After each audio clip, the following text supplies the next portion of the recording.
Hello everyone, a very warm welcome to our first AYO applications webinar.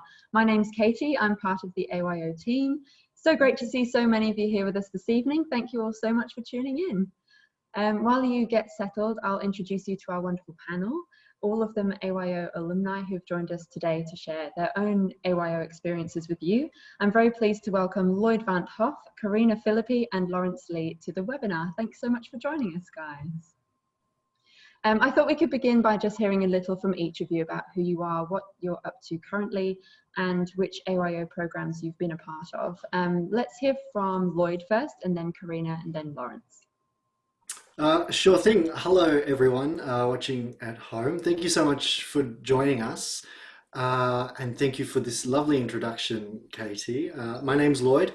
I play the clarinet, and currently I do a lot of different things. I'm enjoying a really fortunate kind of portfolio career. So mainly what I do is I'm a chamber musician. I play in a chamber music group, a wind quintet called AYO Winds. I also play sort of as a soloist at different festivals around the country and as a recitalist as well. And I also like to work casually with a lot of the orchestras all around the country and in New Zealand. And if I can, I try to teach as well on the side. Yeah, I was just like thinking back the other day, what programs I've done in AYO, and actually I did all of the programs that were available to me. So it was like Young Symphonists, Music Camp, AYO itself. It was like a TSO career development thing, and AYO chamber players, and a wind quintet residency. I think that's all of them. Yeah, I did all of the programs, and it was definitely a fun time. Good work, Lloyd. Karina? Yeah, so hi everyone, and yeah, like Lloyd said, thanks for joining us. It's good to be here, and I'm a tuba player, for those of you that don't know, and I'm currently based in Melbourne. So I've been playing with Orchestra Victoria, the Opera Ballet Orchestra here in town since the start of 2018. Which was a relatively new experience for me because most of the stuff that I'd done prior to that was symphony orchestra playing here in Australia around with some of the orchestras and also overseas. So before starting with Orchestra Victoria, I was based in Zurich where I was studying for 2 years. I started with just a performance degree over there and followed it with a pedagogy degree. So that's teaching. And yeah, so in Melbourne now I'm, not right now with the lockdowns happening, but doing the orchestra and also a bit of freelance teaching here and there at some primary schools, high schools, and at the universities and at ANAM as well. So that's keeping me busy and out of trouble. Thinking back also to some of the AYO stuff that I've done. I started my AYO journey back in 2009, if I remember correctly, with the National Music Camps. I had auditioned prior to that, but I'd only gotten a reserve position. So then I was really excited to finally get to be part of it all with the National Music Camp. And I did that for a few years. And then I started with the Australian Youth Orchestra program itself. I did do also a brass chamber residency as well with, I think it was a tour to regional New South Wales, if I remember correctly. That was a lot of fun. And with the AYO, I did an international tour. So that was just fantastic experience. And I was so lucky to be a part of that. And yeah, I think that's a good summary. Great, thank you. And Lawrence? Hi everyone, hope you're all doing well. So I'm Lawrence, I'm a violinist and I'm based in Perth. Probably slightly differently to Lloyd and Karina, but so I was involved with music and did AYO for many years, but I've since adopted a different career, going into the corporate world to be a management consultant.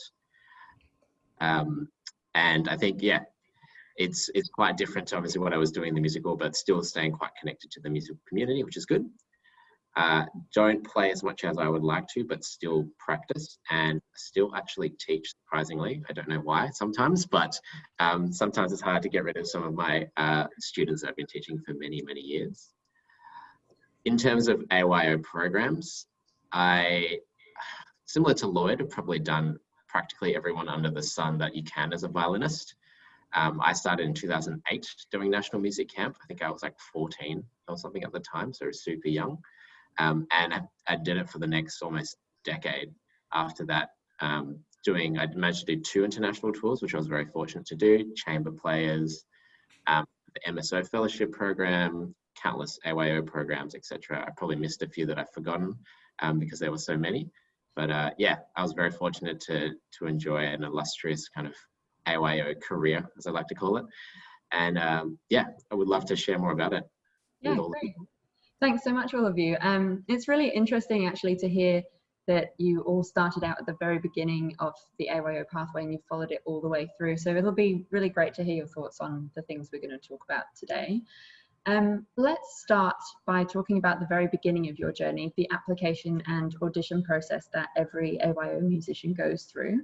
Some of our audience members this evening have done an AYO audition before and will be familiar with how things go, but for those who are new applicants or who are maybe still considering whether to apply, what guidance would the 3 of you give them for this part of the process? What do you think? Karina, you're up. Okay. If it's still the same as what it was back in the day, you get a booklet of excerpts to prepare. So I would listen to these pieces with a variety of recordings, take them to your teacher, see what input they have, and then practice them to the best of your ability, and then just start playing them for everyone that will listen to you.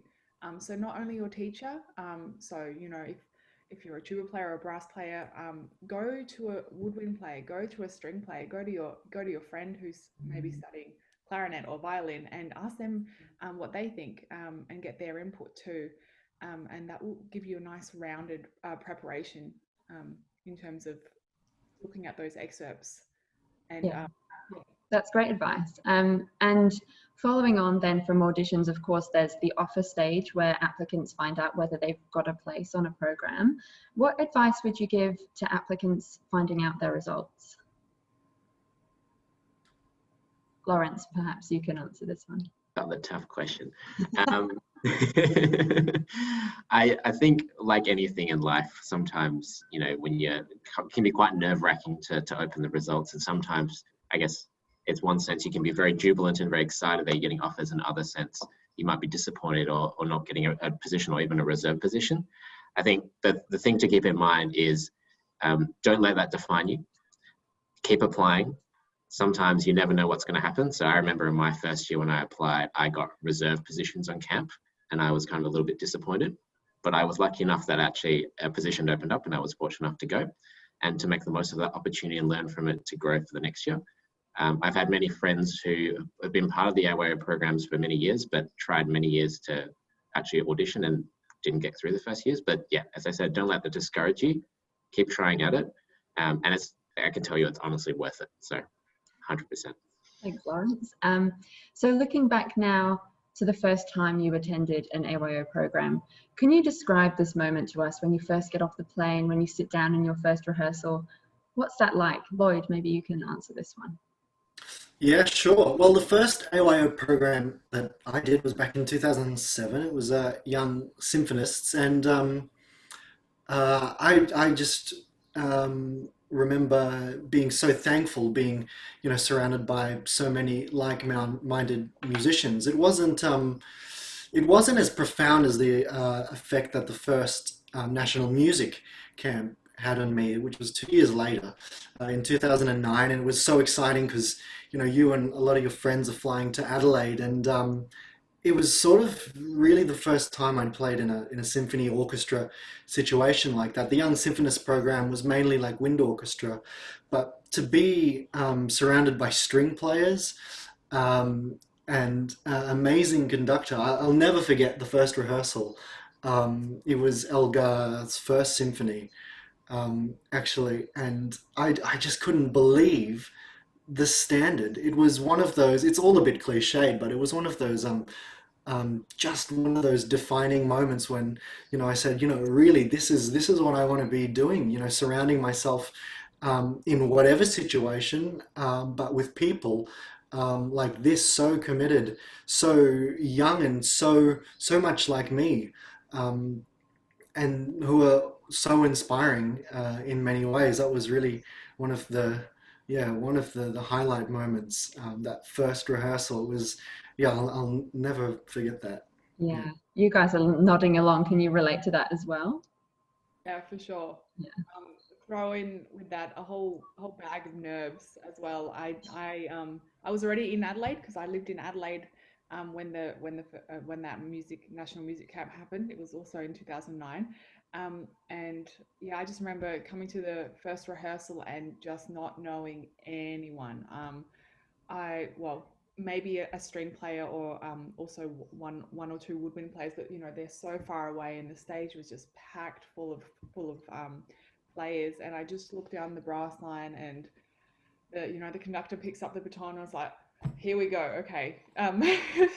So yeah, but then after the first rehearsal, you start talking, and you just make friends so quickly, because like Lloyd said, you're all so like-minded. You're all there for the same reasons. You love music, you want to make music, and you want to be in this environment, and so you bond immediately. Yeah, great. So I thought maybe now we could talk a little about the components of an AYO program, what you actually do when you get there. Since being a participant, Karina, you've moved on to tutor some AYO programs. I wondered whether you might talk us through what musicians do in rehearsals and what they do in tutorials.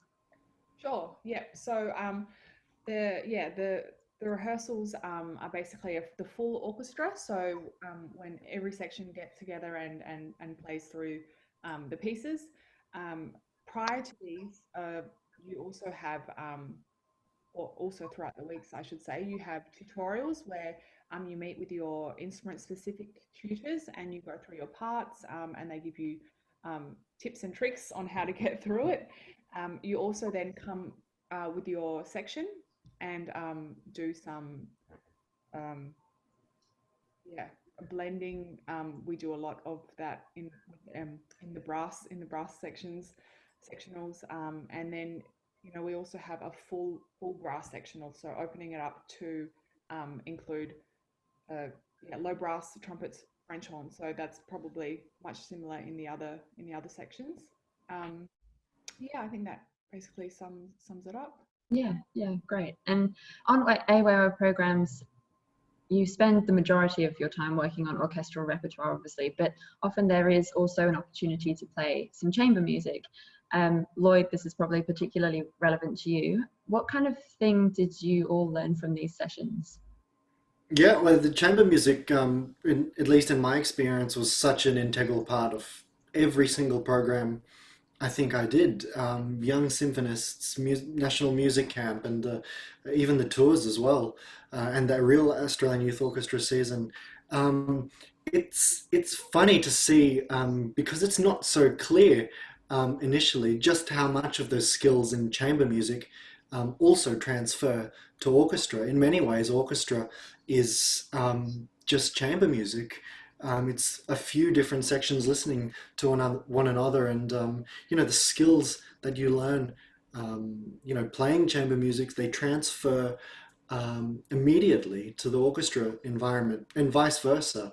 At least in a wind quintet, which was the chamber music that I seemed to do most when I was in Australian youth orchestra programs, you're playing with all of the wind instruments, and that's really an invaluable opportunity where you're able to really learn and understand how the other wind instruments work, which is a really, really important thing, and it helps you become a better colleague in the orchestra, more sort of sympathetic and empathetic to what's happening around you, and it gives you these skills for life, not only music but interpersonal ones as well. Yes, it's really cool.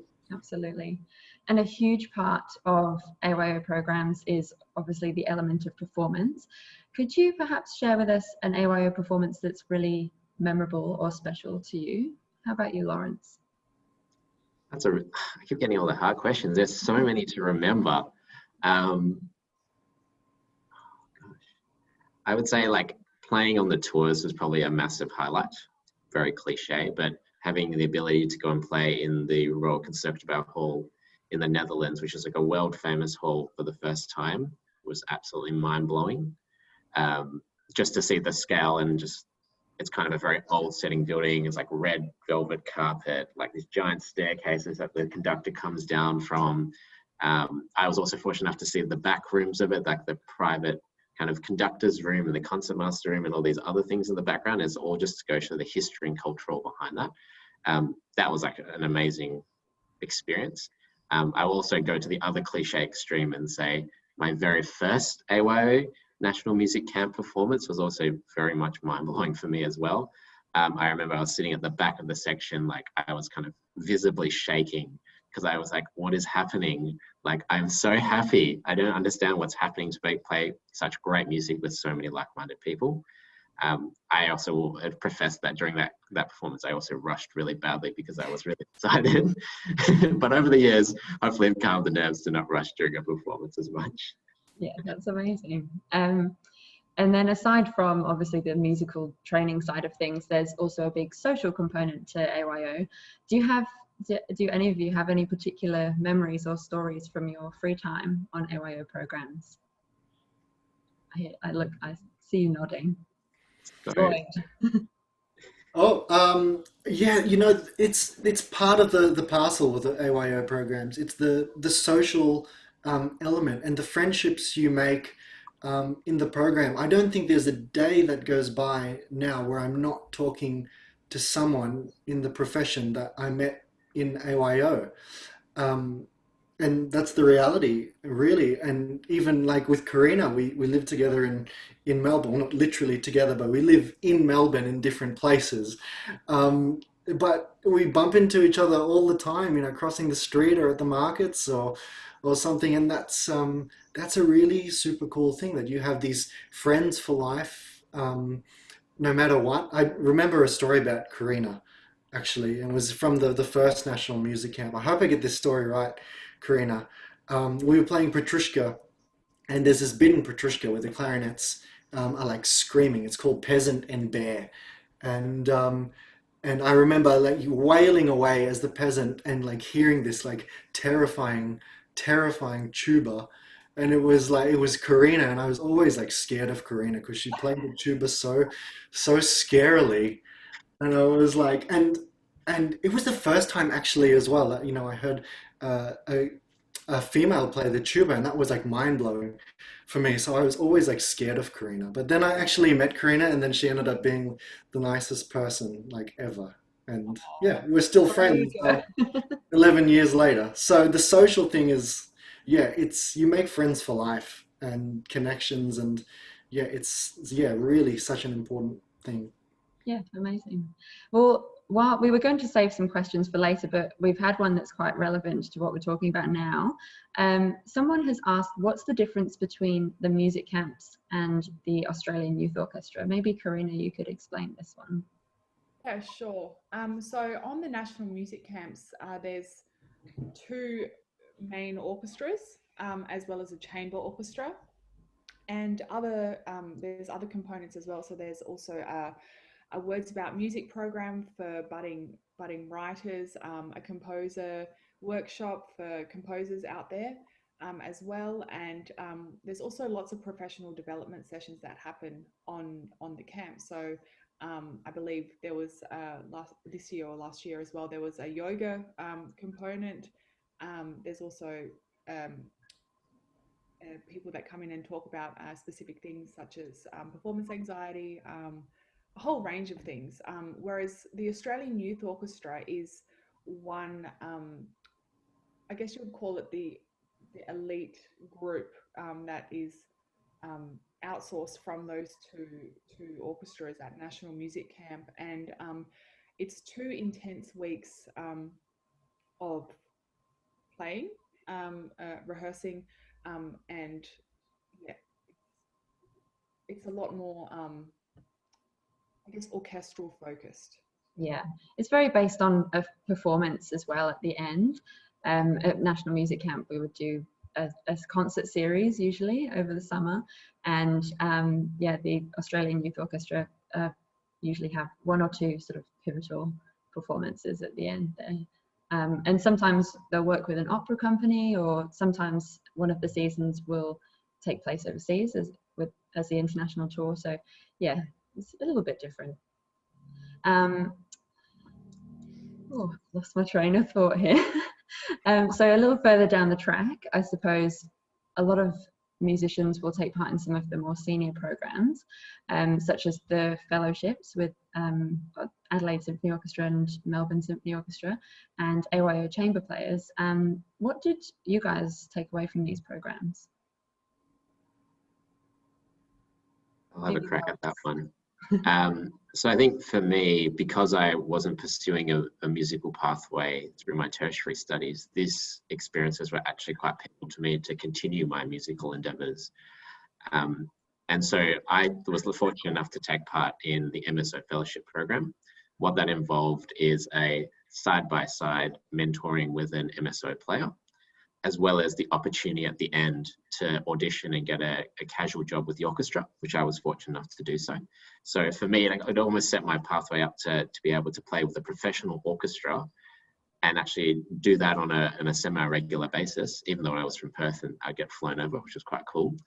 But also just the whole learning experience throughout all of that was having that dedicated mentor to help you through and coach you through what would have been a next stage in a professional career to start to enter and play with these orchestras, which was really great.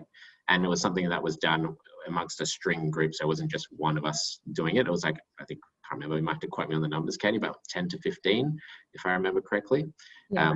All going through it at the same time. So you build a lot of really strong relationships and you work together to try and like practice with each other for your audition at the end of the program, etc. The other program that I also did was Chamber Players, which was a really great program as well, where we got to get together in various chamber groups. So instead of just doing, you can come as an established chamber group if you have one, or if not, they'll match you up with other people. So I was in that bucket.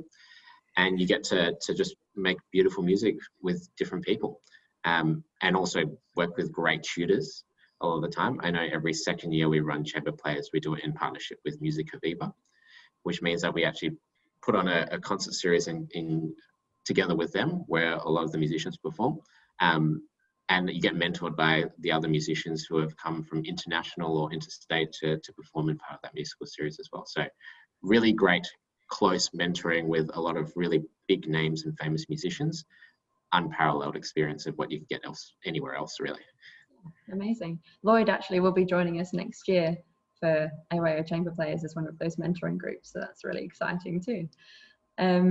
So all of you are now at a stage where you've finished your AYO journey as a participant, but you're all still a part of our wider AYO community. Could you talk a little bit about what this relationship is like?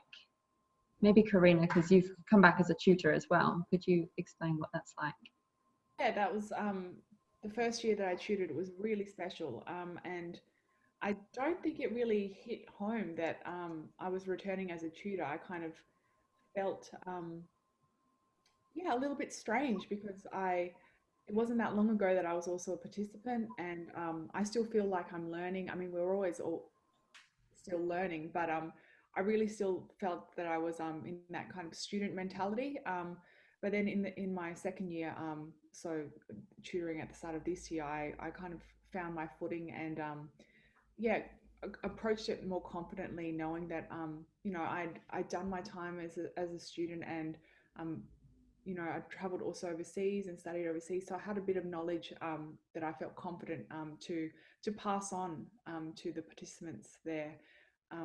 It was also funny that Lloyd should mention the Petrushka. This year at National Music Camp, one of the orchestras was playing Petrushka, and it was kind of a full circle moment for me, tutoring the tuba participant with that exact solo, having done that in my first National Music Camp. So yeah, that was just a really, really special moment for myself. Yeah, that's amazing. We hear quite a lot of these stories, these full 360s that everyone does. Amazing. Karina and Lloyd, you've both chosen to pursue a career in music, but you both do quite different things. Are there any particular parts of your AYO experience that are still relevant to your work every day right now? Oh my gosh, everything. Everything really. I mean, just like what Lawrence was saying, this idea of forming relationships and mentors in these orchestra situations through the fellowships. Those mentors are now people that I perform with every day, and for me also, you have this amazing ability to just learn music and take it in, and that's really invaluable thing and perhaps underrated. I remember I went and took some lessons in Amsterdam from the principal clarinet of the Royal Concertgebouw Orchestra, which is one of the biggest orchestras in the world. And he's one of the world's most amazing clarinet players, Olivier Pate, and he was very new in the job. And I remember him saying after the lesson, we had a lesson and we sat down for some dinner. He was really lovely, but he was saying how much he was, worrying about, the week coming up for him. That he's playing, a Mahler symphony this week, and it's something that he's never done before. And I think that was just one of those moments that really put some perspective on just how lucky I've been, going through AYO and all of these other programs in this country, because it's really, really unique what we have. I mean, he said that he's playing this symphony. I said, what do you mean you're worrying? You just have to worry about these bits here. And, for a moment there was like little old me, like schooling him on the clarinet part, but only because I'd played some of this music in Australian Youth Orchestra. So, I mean, from that perspective, whenever I'm in the real world situation in orchestra and I get a piece of music that I've played in youth orchestra before, I feel, so at home, so comfortable. And it's, I was really lucky that we could learn so much music in that environment. That's great to hear. And Lawrence, after playing for a while as a casual violinist, you decided to change tact and pursue law and commerce. Did you find that any of your AYO experience still benefited you, even though you weren't pursuing a career as a performer? 100%. It's manifested in so many different ways. I think doing music and then pursuing something different just gives you so much more perspective on the world. A lot of my colleagues and a lot of my friends were just either doing a law degree or something like that, and they were so engrossed in what they're doing, but just lost sight of the bigger picture. And then on top of that, when you go to apply for jobs, it just gives you a massive competitive advantage, because who else can say that they were playing in the Australian Youth Orchestra when there's a bunch of lawyers standing around? So that's great. And then when you're in the job, I'm fortunate enough as a management consultant now to have a very analytical and creative job combination. And so in management consulting, we're very much hired on our ability to bring different perspectives and different viewpoints and creative solutions to business problems. And I honestly can say, like, my musical background just helped me just see things just totally different to anyone else on my team would have, just because I've got this different perspective, different background, really. So it's benefited me hugely, and I don't know what I would do without it, really. I'm glad to hear it. So thank you all so much for sharing your experiences with all of us. We're going to take a short 2-minute breather just to give our audience members some time to submit some questions for each of you. If you'd like to submit a question, then please feel free to do that now through the Q&A function at the bottom of your screen, and we'll try to get through as many as we can over the next 15 minutes. While you're doing that, we'll just share a few photographs from some AYO programs through the years. Keep an eye out for some old photos of your panelists hidden in there, and we'll be back with you in 2 minutes.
Amazing. Thanks for that, Nathan, behind the scenes. And thanks so much for submitting your questions for our panel. We'll try our best to get through as many as we can for 7:15. We've got our first question, which says, are there still spots open for 2020? Yes, there absolutely are. Applications are open right now. So if you head to the AYO website and explore everything that's on offer, all of the programs are on offer right now. And a little later down the track on the 16th of November, we'll open applications for our non-instrumental programs. So that includes things that Karina spoke about earlier, the composition program, Words About Music, which is music journalism, sound production and orchestral management as well. So yeah, head to the AYO website and have a look around. Our second question, in your experience, how have costs of travel and so on been managed? How easy or hard is it for AYO to offer support? Have any of you had any experience with this? Yeah, I definitely have.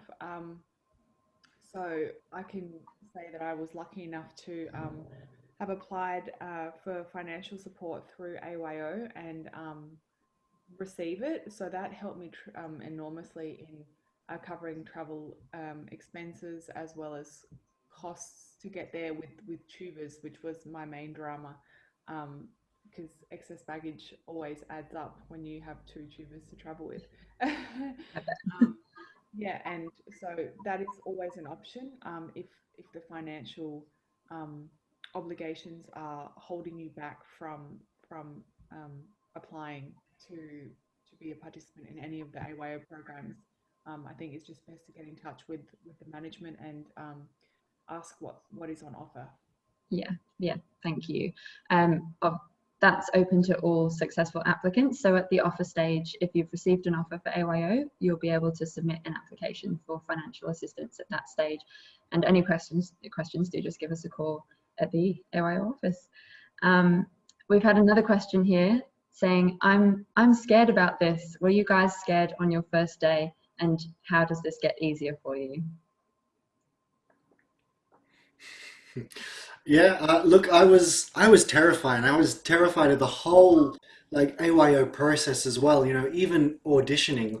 Like auditioning is terrifying because like you're in this room and you can often hear the people that play before you, and they always sound so good, and and it was always so confronting for me. But I guess sort of the thing that I learned from that situation was that you can't control how they play. You can only control what you do, and the effort that you put in, and how well you prepare, and how you practice, and that also translates into the programs as well. It's terrifying, but I found that the more prepared you are and the more effort you put in, the more rewarding the effort is in general.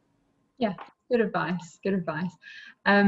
Another question, how do you keep momentum when you constantly have setbacks, for example, with developing techniques? What do you reckon? Lawrence?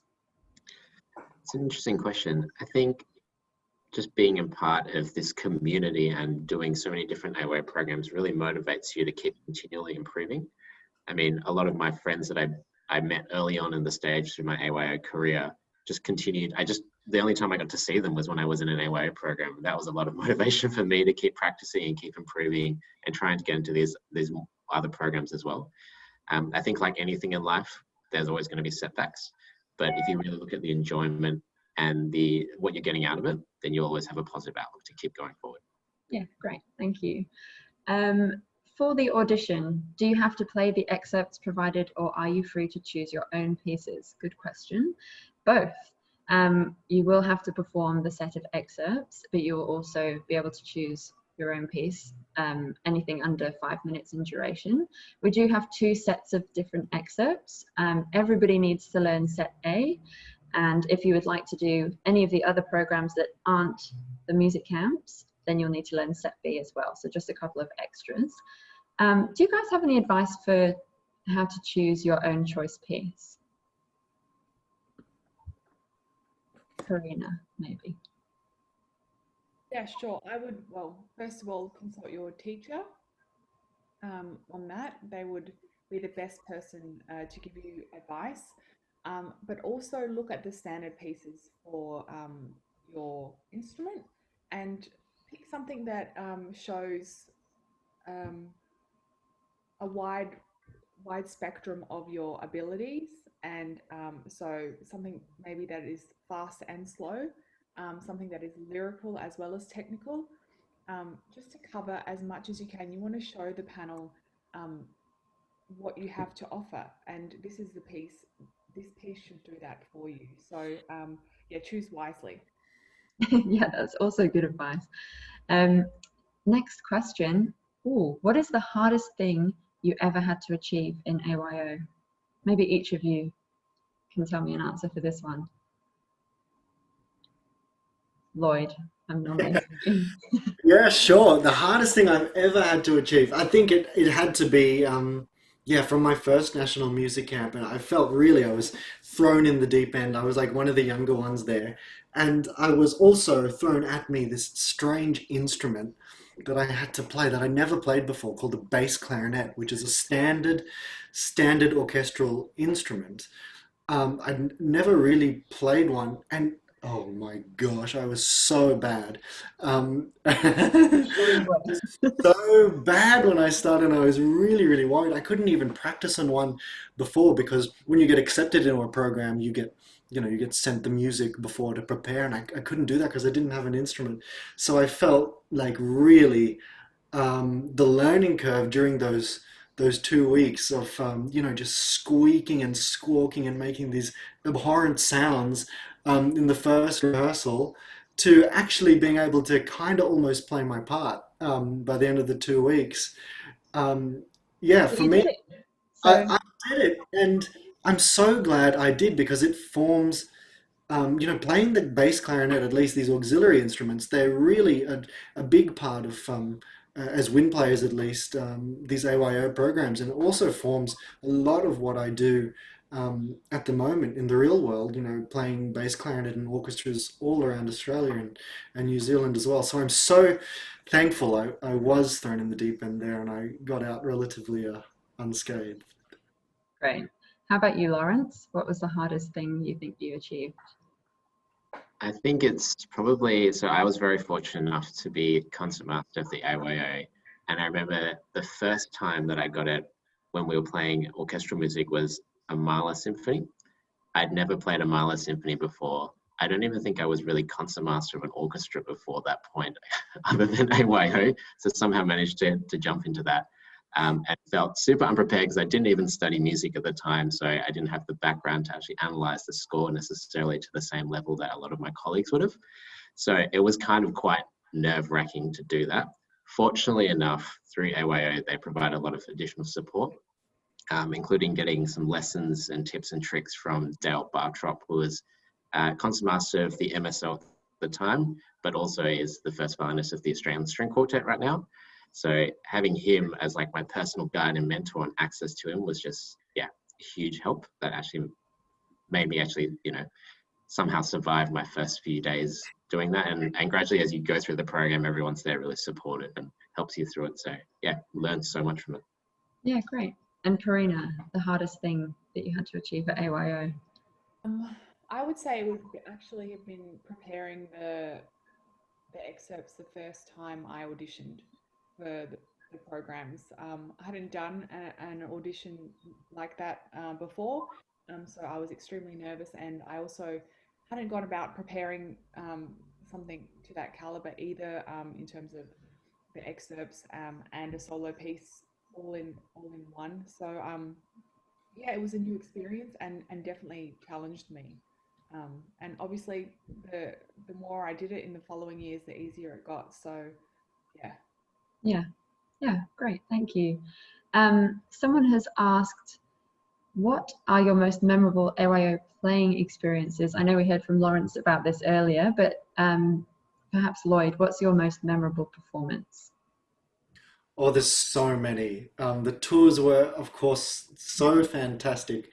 I have one funny memory from a tour. We were really cramped in this theater in Wiesbaden in Germany, and I was so close to the music stand. I had a really big solo, and I got a little bit excited, and I hit my clarinet against the music stand, and the clarinet came out like in the middle of this solo, and that felt really bad. But it was more of a funny memory. That's But memorable. That's okay. yeah, yeah, I remember one of these. One of the most special memories for me was actually my first Australian Youth Orchestra program, which was an all Mendelssohn program with Christopher Hogwood. Um, and it was my first time playing an Australian Youth Orchestra, and it was playing music um, that is so famous and so respected in clarinet circles. It was my first time playing this in an orchestra as well, so I remember it had this special buzz and urgency, and to be playing it with Christopher Hogwood as well, and to see him sort of go to another level in the performance was really, really special. What he brought out of us in that performance was, I mean, it's kind of what you live for, right? Someone who's such an expert in this music, bringing out the best of all of you. Yeah, it was that moment will never tire in my mind, I think. There you go. What about you, Karina? I know you mentioned the Petrushka earlier. Are there any others that stick in your mind? Yeah, I mean, also the tour, I have to say, was a obvious highlight for me. But on top of that, I think, yeah, the AYO program. I can't remember which year it was, but it was up in Brisbane in the QPAC hall, and it was with Simone Young conducting, and we were supposed to play a piece, and I can't remember what it was, but the music, there was a problem with the music. It didn't arrive, or couldn't get access to it, and we ended up having to use a backup. Not backup of that music, but pick a different piece. And so we ended up playing the emulation scene from Gotterdammerung, which was just fantastic to play. And yeah, as a brass musician especially, but just yeah, in the whole ensemble, it was I think a highlight for myself. Yeah, amazing. I think on that note, it's 7:15, so we might bring our webinar to a close. Thank you so much everyone at home for tuning in this evening. If you still have further questions that we haven't got to about applying for AYO or AYO in general, then please do get in touch with us by email at info@ayo.com.au, or just give us a call on 1300 668 500. If you still need to submit your application, then make sure you get that in as soon as you can, so you can access your audition excerpts. You'll also gain access to our next 2 webinars for AYO applicants. The first of these is next Wednesday, the 30th of September at 6:30 p.m. AEST, and it's a Q&A with 3 of our audition panelists who'll be assessing your auditions. So if you have any questions for them, make sure you come along. On Wednesday, the 14th of October, at the same time, we'll be presenting our 3rd and final webinar on how to record your video audition. So make sure to join us for that one once you've applied as well. Finally, a huge thank you to our 3 fantastic panelists, Lloyd, Karina and Lawrence, for joining us this evening. Thanks, guys. Thanks for having us. Thanks very much. That's all from us. Have a good evening, everyone.